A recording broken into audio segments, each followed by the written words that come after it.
logika. Respect gak sih sama perempuan yang gak punya prinsip? Gue tanya nih. Oke, karena ini video masuk terus di FYP aku mau ikut jawab, boleh kan ya?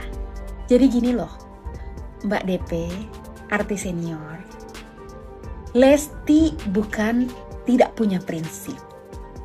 Cuman prinsipnya Mbak DP sama Lesti itu yang beda. Kalau Lesti, prinsip pernikahannya sekali seumur hidup. Kalau Mbak DP kan enggak, berbeda. Dan itu wajar aja, karena setiap orang problemnya beda-beda. Cuman diminta untuk saling menghargai, nggak ribet kan? Dan kalau ditanya respect apa tidaknya, aku sangat respect banget dengan keputusan Lesti. Dia wanita yang hebat, masih muda, tapi dia paham banget agama dalam pernikahan. Hanya cukup satu kali seumur hidup. Berharap Mbak Debbie mengerti.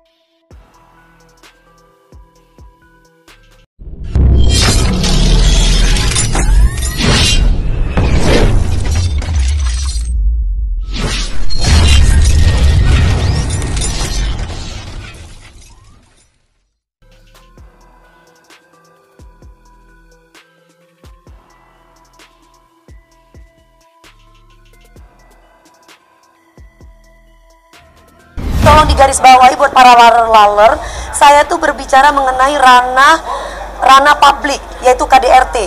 Kalau masalah ranah privasi itu rumah tangga, saya nggak bicara tentang rumah tangga lalermu, itu enggak. Kan banyak tuh yang berargumen dan berasumsi bahwa demi anak istri itu tidak apa-apa dan tidak masalah. Lah aku cuma meluruskan aja bahwa untuk demi anak itu alasan yang salah.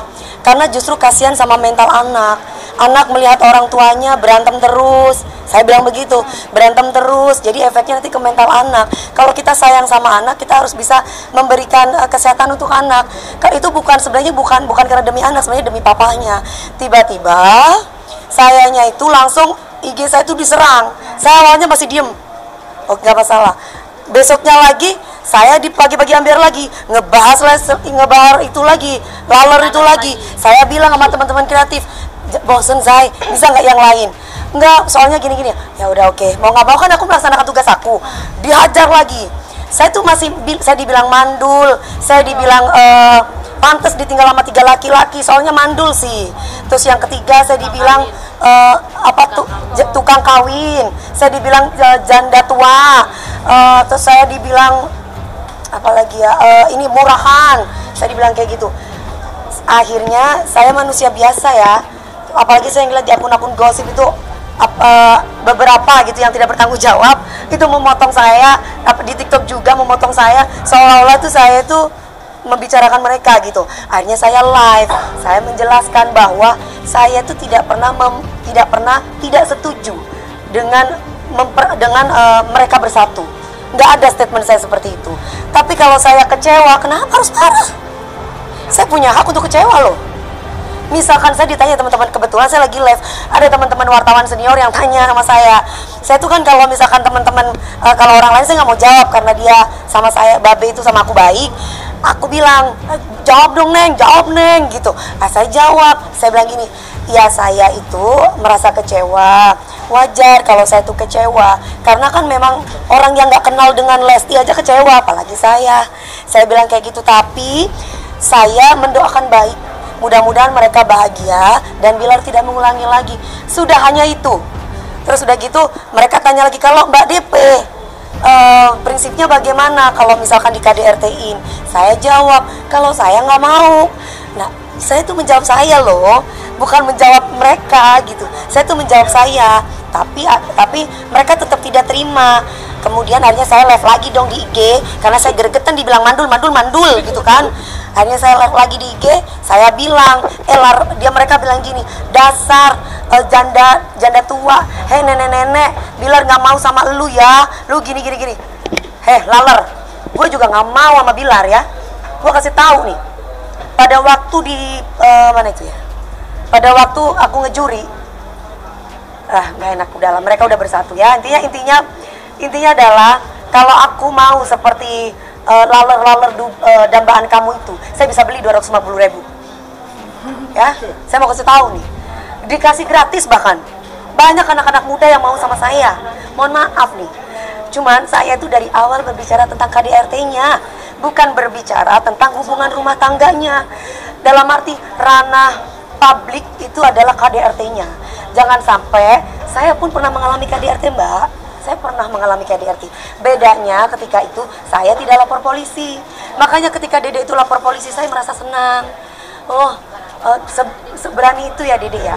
Karena jujur, saya pernah mengalami KDRT, tapi bedanya saya tidak berani. Tapi saya berani bercerai, karena saya tidak akan mungkin berhubungan dengan suami saya lagi.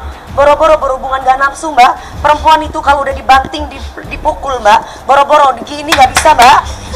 Kalau saya, mohon maaf ya, kalau saya nggak bilang orang lain loh. Kalau saya, tolong, ya Allah, ya Allah, ya Allah. Mbak Inul, kalau gitu. menurut aku nih, ngapain sih itu rumah tangga orang, ya udahlah gitu aja kan, ya dia yang jalanin, ya nggak. Masa kita harus ikutin rumah tangga, harus ikutin orang, kita yang jalanin. Ya, biar aja emang kalau si Bilar kayak begitu lagi tuh.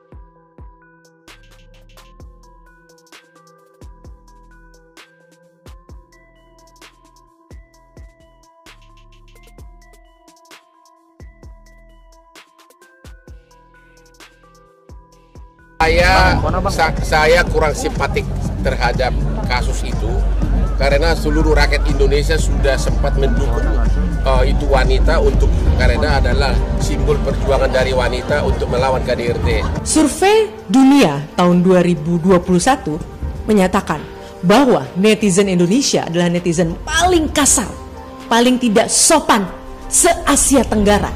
Jadi bayangkan, tanpa ada kasus seperti itu pun netizen kita memang sudah dikenal di dunia menurut riset yang dilakukan oleh Microsoft dari riset dunia bahwa kita adalah masyarakat yang sangat tidak santun, kasar dalam berkomunikasi di media sosial. Sehingga kita bisa membayangkan apabila seseorang mengalami sebuah kasus, maka komunikasi netizen kita bisa jadi semakin tajam dan semakin kejam. Justru malah belum begitu memahami apa itu yang dimaksud dengan KDRT. Justru dengan kasus ini akhirnya banyak orang belajar dan mungkin akhirnya merasa bahwa jangan-jangan banyak yang sudah menjadi korban KDRT tapi OTG, orang tanpa gejala, karena dia tidak paham bahwa kekerasan dalam rumah tangga tidak selalu harus kekerasan fisik, tapi kekerasan mental. Anda dipojokkan, dihina, dituntut siapa, atau bahkan Anda ditelantarkan secara finansial misalnya, itu salah satu bentuk-bentuk KDRT yang gara-gara kasus ini kemudian orang jadi banyak belajar. We'll be right back.